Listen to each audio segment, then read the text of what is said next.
এর আগে একাধিক মামলায় সুপ্রিম কোর্ট থেকে শুরু করে হাইকোর্টে বারবার ধাক্কা খেয়েছে রাজ্য। একাধিক মামলা চলছে রাজ্যের সুপ্রিম কোর্টে, এমনকি কলকাতা হাইকোর্টে। বিভিন্ন ইস্যু নিয়ে মামলা দায়ের হচ্ছে রাজ্যের বিরুদ্ধে। একদিকে যেমন এসএসসির চাকরি বাতিল মামলা থেকে শুরু করে শিক্ষক নিয়োগ দুর্নীতিকাণ্ডের মামলা, বারবার কিন্তু ধাক্কা রাজ্যের। কলকাতা হাইকোর্টে এসএসসি 26,000 শিক্ষক শিক্ষিকা শিক্ষাকর্মীর চাকরি বাতিলের নির্দেশ, সেই নির্দেশ ফাইনাল শুনানি ইতিমধ্যেই সমাপ্ত হয়েছে। রায়দানের জন্য অপেক্ষা করছে গোটা রাজ্যবাসী। তার মধ্যেই কিন্তু প্রাথমিকে 32,000 শিক্ষক শিক্ষিকার চাকরি বাতিলের নির্দেশ দিয়েছিলেন তৎকালীন বিচারপতি অভিজিৎ গঙ্গোপাধ্যায়। সেই মামলাও কিন্তু চলছে বিভিন্ন আদালতে। তার মধ্যেই ওবিসি সার্টিফিকেট বাতিল মামলার ক্ষেত্রে হাইকোর্টের নির্দেশই বহাল রেখেছে সুপ্রিম কোর্ট। অর্থাৎ বিভিন্ন মামলার ক্ষেত্রে কিন্তু সুপ্রিম কোর্টে একাধিকবার ধাক্কা খেয়েছে রাজ্যের একাধিক মামলা চলছে সুপ্রিম কোর্টে। গত দুদিন আগেই সুপ্রিম কোর্ট এক অবসরপ্রাপ্ত কর্মীর পেনশন সহ বকেয়া মেটানোর জন্য একেবারে চরম নির্দেশ দিয়েছেন। এক্ষুনি বকেয়া মেটান, রাজ্যকে 10 লক্ষ টাকা জরিমানা করেছে। তার মধ্যেই কিন্তু আজ ফের সুপ্রিম কোর্টে বড় ধাক্কা রাজ্যকে ফের জরিমানা করল সুপ্রিম কোর্ট। আইন প্রয়োগে ব্যর্থ, এবার এই অভিযোগ উঠেছে রাজ্যের বিরুদ্ধে। আর এই অভিযোগই কিন্তু সুপ্রিম কোর্ট রাজ্যের বিরুদ্ধে একেবারে চরম নির্দেশ দিল। সুপ্রিম কোর্টে বড় ধাক্কা, জরিমানা বাংলা সহ একাধিক রাজ্যের। আইন প্রয়োগে ব্যর্থ এই রাজ্য সহ আরও একাধিক রাজ্য, সমস্ত রাজ্যকেই জরিমানা করেছে সুপ্রিম কোর্ট। গার্হস্থ্য হিংসা আইনের কার্যকারী প্রয়োগ সম্পর্কে হলফনামা দাখিলে ব্যর্থ হওয়ায় পশ্চিমবঙ্গ সহ বহু রাজ্যকে জরিমানা করল supreme court. Protection of women from domestic violence act 2015 যথাযথভাবে কার্যকর করা হয়েছে কিনা তা জানিয়ে হলফনামা জমা দেওয়ার নির্দেশ দেওয়া হয়েছিল সুপ্রিম কোর্টের তরফ থেকে। কিন্তু সেই নির্দেশ পালিত না হওয়ায় প্রতীকী জরিমানা স্বরূপ 5,000 টাকা করে দেওয়ার নির্দেশ দিল শীর্ষ আদালত। পশ্চিমবঙ্গ ছাড়াও জরিমানা দিতে হবে অন্ধ্রপ্রদেশ, অরুণাচল প্রদেশ, হিমাচল প্রদেশ, মধ্যপ্রদেশ, মহারাষ্ট্র, মেঘালয়, উড়িষ্যা, তেলেঙ্গানা, অসম এবং কেন্দ্রশাসিত দাদরা ও নগর হাভেলি, দমন ও দিউ, জম্মু ও কাশ্মীর, লাদাখ ও লাক্ষাদ্বীপকে 2 সপ্তাহের মধ্যে সুপ্রিম কোর্টে মিডিয়েশন সেন্টারে জরিমানার অর্থ জমা দিয়ে রাজ্যগুলিকে হলফনামা জমা দিতে হবে। ওই আইনের যথাযথ প্রয়োগের স্বার্থে কিছু প্রস্তাব যুক্ত হয়েছে। সেই প্রস্তাবগুলি কার্যকর করার জন্য রাজ্যগুলির ভূমিকা আদালত জানতে চায়। যেমন প্রতিটি জেলার জনসংখ্যার ভিত্তিতে এই আইন অনুযায়ী অভিযোগের গড় সংখ্যা দেখে সেই মতো রাজ্য প্রোটেকশন অফিসার নিয়োগ করতে হবে।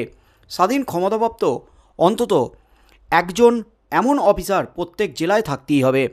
প্রতিটি অভিযোগের ক্ষেত্রে এই অফিসার ঘটনায় যুক্তদের প্রয়োজনীয় সচেতনতা প্রশিক্ষণ দেবেন, সেই সঙ্গে ক্ষতিগ্রস্ত মহিলাকে সাহায্যের ব্যবস্থা করবেন। এছাড়াও মিশন শক্তি প্রকল্প অনুযায়ী ওয়ান স্টপ সেন্টার বা ক্ষতিগ্রস্তদের জন্য আশ্রয়স্থল স্থাপন করতে হবে, যেখানে ক্ষতিগ্রস্ত মহিলাদের চিকিৎসা সহ অন্যান্য সাহায্যের ব্যবস্থা রাখতে হবে, যেখানে ক্ষতিগ্রস্ত অন্তত 3 থেকে 5 দিন থাকতে পারবেন। কিন্তু সেই 11 দফা প্রস্তাব সম্পর্কে রাজ্যগুলির ভূমিকা এখনও সুপ্রিম কোর্টে জমা পড়েনি। একাধিক রাজ্য, শুধুমাত্র পশ্চিমবঙ্গ নয় এই লিস্টে, তার সাথে সাথে আরও একাধিক রাজ্য হলফনামা জমা দিতে ব্যর্থ। গার্হস্থ্য হিংসা আইনের কার্যকারী প্রয়োগ সম্পর্কে জানতে চেয়েছিল শীর্ষ আদালত এবং হলফনামা দাখিল করতে বলেছিল। কিন্তু সমস্ত রাজ্যের সাথে, একাধিক রাজ্যের সাথে এই রাজ্য পশ্চিমবঙ্গ হলফনামা জমা দিল না সুপ্রিম কোর্টে। অর্থাৎ সুপ্রিম কোর্টের নির্দেশকে ফের অমান্য, ফের সুপ্রিম কোর্টের নির্দেশকে বুড়ো আঙুল দেখিয়েছে। তাই এই অভিযোগে, আইনের যথাযথ প্রয়োগ না করার অভিযোগে রাজ্যকে প্রতীকী 5,000 টাকার জরিমানা করল সুপ্রিম কোর্ট। মূলত বহু রাজ্যকে এই জরিমানা করা হয়েছে। Protection of women's from domestic violence act 2015 যথাযথভাবে কার্যকর করা হয়েছে কিনা তা জানতে চেয়েছে সুপ্রিম কোর্ট। তা জানতে চেয়েই কিন্তু এই হলফনামা দেওয়ার নির্দেশ দেওয়া হয়েছিল। কিন্তু এই হলফনামা জমা দেয়নি রাজ্যসহ অন্যান্য একাধিক রাজ্য। সেই রাজ্যগুলিকেই কিন্তু প্রতীকী 5,000 টাকা জরিমানা দেওয়ার নির্দেশ দিল শীর্ষ আদালত। পশ্চিমবঙ্গ ছাড়াও জরিমানা দিতে হবে অন্ধ্রপ্রদেশ, অরুণাচল প্রদেশ, হিমাচল প্রদেশ, মধ্যপ্রদেশ, মহারাষ্ট্র, মেঘালয়, উড়িষ্যা, তেলেঙ্গানা, অসম এবং কেন্দ্রশাসিত দাদরা ও নগর হাভেলি, দমন ও দিউ, জম্মু ও কাশ্মীর, লাদাখ ও লাক্ষাদ্বীপকে 2 সপ্তাহের মধ্যে ডেডলাইন বেঁধে দেওয়া হয়েছে সুপ্রিম কোর্টের তরফ থেকে। 2 সপ্তাহের মধ্যে সুপ্রিম কোর্ট মিডিয়েশন সেন্টারে জরিমানার অর্থ জমা দিয়ে রাজ্যগুলিকে হলফনামা জমা দিতে হবে, এমনই কিন্তু নির্দেশ দেওয়া হয়েছে। আর এই আইনের যথাযথ প্রয়োগের স্বার্থে কিছু প্রস্তাবও কিন্তু যুক্ত করা হয়েছে। সেই প্রস্তাবগুলি কার্যত যথাযথভাবে হয়েছে কি না কার্যকর, সেটাই জানতে চাইছে সুপ্রিম কোর্ট। বিচারপতিরা রাজ্যগুলির ভূমিকা কি, রাজ্য কি এই প্রস্তাব 11 দফা প্রস্তাব মেনে নিয়েছে, এটাই কিন্তু প্রশ্ন সুপ্রিম কোর্টের। যেমন প্রতিটি জেলায় জনসংখ্যার ভিত্তিতে এই আইন অনুযায়ী অভিযোগের গড় সংখ্যা দেখে সেই মতো রাজ্য প্রোটেকশন অফিসার নিয়োগ করতে হবে।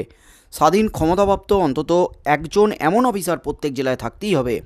প্রতিটি অভিযোগের ক্ষেত্রে এই অফিসার ঘটনায় যুক্তদের প্রয়োজনীয় সচেতনতা প্রশিক্ষণ দেবেন, সেই সঙ্গে ক্ষতিগ্রস্ত মহিলাকে সাহায্যের ব্যবস্থা করবেন। এছাড়াও মিশন শক্তি প্রকল্প অনুযায়ী ওয়ান স্টপ সেন্টার বা ক্ষতিগ্রস্তদের জন্য আশ্রয়স্থল স্থাপন করতে হবে, যেখানে ক্ষতিগ্রস্ত মহিলাদের চিকিৎসা সহ অন্যান্য সাহায্যের ব্যবস্থা থাকবে। ক্ষতিগ্রস্ত মহিলা অন্তত 3 থেকে 5 দিন সেখানে থাকতে পারবে, এমনই কিন্তু নির্দেশ দেওয়া হয়েছে সুপ্রিম কোর্টের তরফ থেকে। কিন্তু সেই নির্দেশ রাজ্যগুলি কি আদৌ মানছে, এটাই প্রশ্ন সুপ্রিম কোর্টের। কিন্তু পশ্চিমবঙ্গ সহ একাধিক রাজ্য সুপ্রিম কোর্টের নির্দেশকে বুড়ো আঙুল দেখালো।